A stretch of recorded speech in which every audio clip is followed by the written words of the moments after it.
Garcia.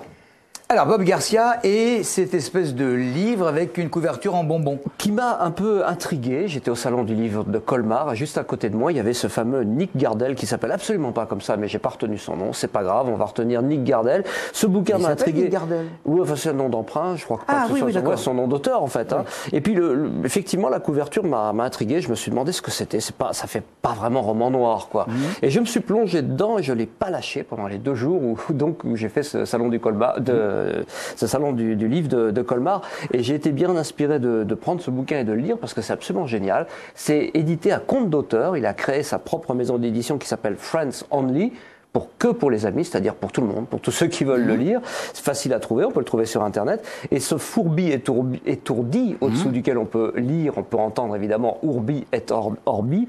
C'est une espèce de road trip, on va dire, parce que c'est pas un film, bien entendu, complètement déjanté avec des dialogues à la Audiard. Enfin voilà, c'est une façon aussi de rendre hommage à ce pauvre Lautner qui nous a quittés il y a peu de temps. Le pitch en 2 mots, il y a un certain Jean-Édouard qui a décidé de piquer une déesse dans un parking. Alors là, il faut jamais. Jamais les déesses, hein. Mais la déesse la plus crade, il se dit avec ça, j'aurai jamais d'ennui, il va rien se passer.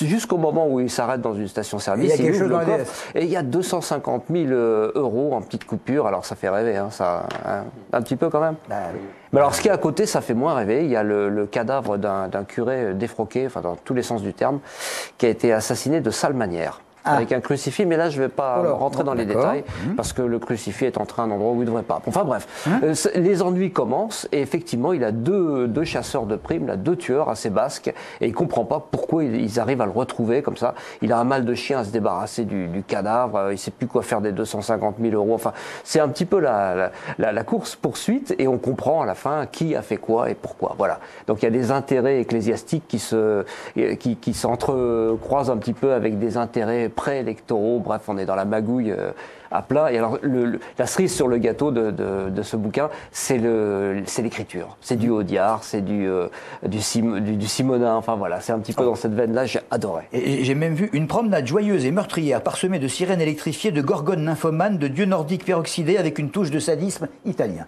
C'est pas faux. C'est pas faux. Il y a de ça, mais pas que. Il y a une galerie de personnages inimaginables. Franchement, faut le lire. Vous allez vous régaler et vous amuser. Et vous répétez le titre? Fourbi étourdi, c'est de Nick Gardel et c'est publié aux éditions Friends Only. Merci Nick. Merci Bob. Merci Bob. Allez, quel tour.